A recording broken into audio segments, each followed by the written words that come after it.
इंदर हरदेव सिंह जी महाराज की जय। सत्संग जी प्रेम से कहना धन निरंकार जी। दास काफ़ी समय से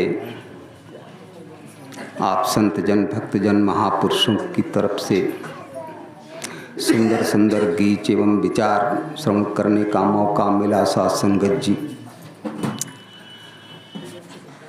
उनके गीत में एक शब्द था, सत्संगत जी अंत में ठठरी बचेगी। ठठरी। दास को फिर दूसरी बात याद आई श्रीमद् भागवत से। एक दिन नारद जी के विचार में आया कि इस प्रभु परमात्मा का दीदार भक्त प्रहलाद ने केवल 5 वर्षों में कर लिया था।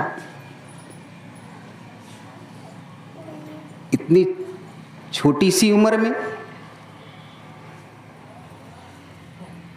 कुछ देर मंथन चलता रहा, फिर याद आया कि यह प्रभु परमात्मा से पूछा जाए कि उसे छोटी सी उम्र में भक्ति कितना जल्दी दे दिया। बैठे बैठाए याद किए, ये प्रभु परमात्मा हाजिर हुआ। बोलते हाँ नारद जी, आपने इतनी जल्दी क्यों बुला लिया? बोले साहब एक बात याद आई कि भक्त प्रहलाद को आपने छोटी सी उम्र में भक्ति प्रदान कर दिया और दीदार भी कर दिया। कहते नारद हाँ ठीक, आओ मेरे संग। एक जंगल की तरफ चले सत्संगत जी, जो कि वह जंगल काफी लंबा चौड़ा था। दास उसकी गिनती तो नहीं कर सकता कि कितनी कोस दूर का था। जैसे जंगल में दोनों चले जा रहे हैं, वैसे दोनों तरफ ठठुरी की, शरीर की हड्डी की ढेर सारे लगे हुए थे सत्संगत जी। नारद जी चौंक पड़े। अरे जिधर देखता हूं उधर हड्डी हड्डी, यानी कि पहाड़ के रूप में ऐसी हड्डियां लगी हुई हैं। तब साहब से कहते हैं कि साहब ये क्या है, इतनी हड्डियां और ढेर लगा है? कहते नारद तूने समझा नहीं। जिसे तेरा ही प्रश्न है ये कि 5 वर्ष की छोटी सी अवस्था में जो प्रभु परमात्मा का दीदार पाया, ये उसी की हड्डियां हैं जो दोनों तरफ पहाड़ के जैसे गची हुई हैं। तब नारद जी चौंक कर कहते हैं साहब इतनी हड्डियां कितने जन्म बीत गए होंगे? तब साहब मुस्कुरा करके कहते हैं कि हाँ नारद, इतनी हड्डियां जो हैं सब इसी भक्त प्रहलाद की ही हैं, पर इसे दर्शन इस जन्म में हुआ 5 वर्ष की अवस्था में। इसके पहले ये केवल गुरु किया करता था, पर सतगुरु नहीं किया करता था। अब की बार इसने बचपन से ही सतगुरु किया और तुरंत इसका दीदार हुआ सत्संगत जी।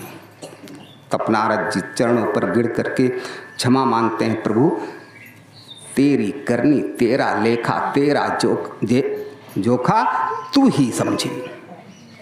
और फिर अभी समय तो इजाजत नहीं करता सत्संगत जी, खोया अपने संत समागम में खोया पाया आपने देखा है सत्संगत जी।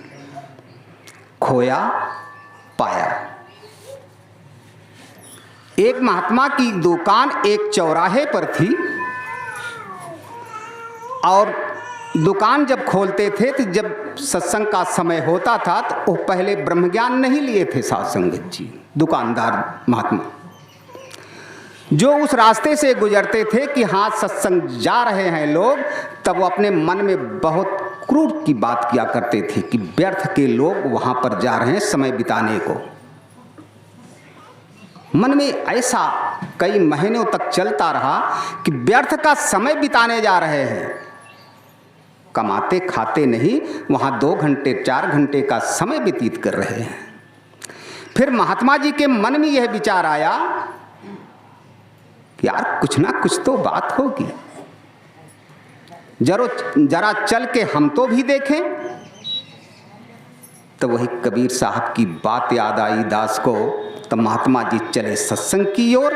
तो क्या पाया, लाली मेरे लाल की तित देखो तित लाल, लाली देखन मैं चली मैं भी हो गई लाल। सासंगत जी, ये महात्मा दास मुन्ना महाराज जी के शब्द थे सासंगत जी कि दास भी अवाक रह गया कि क्या पाया क्या खोया। तो पाया ये प्रभु परमात्मा को। आज भी वो महात्मा जी आपके सम्मुख बैठे हुए हैं, आज भी नतमस्तक अवस्था में हमेशा रहते हैं सासंगत जी। दास समय आगे बढ़ गया, दास की भूल है। दास इन्हीं चंद शब्दों से इजाज़त चाहता है और सतगुरु से निर्गुण निराकार प्रभु परमात्मा से यही अरदास करता है कि संसार सारे सुख देना माता जी झोली में, सतगुरु माता जी बिठाए रखना संता बीच टोली में। प्यार से कहिए धन्य निरंकार जी।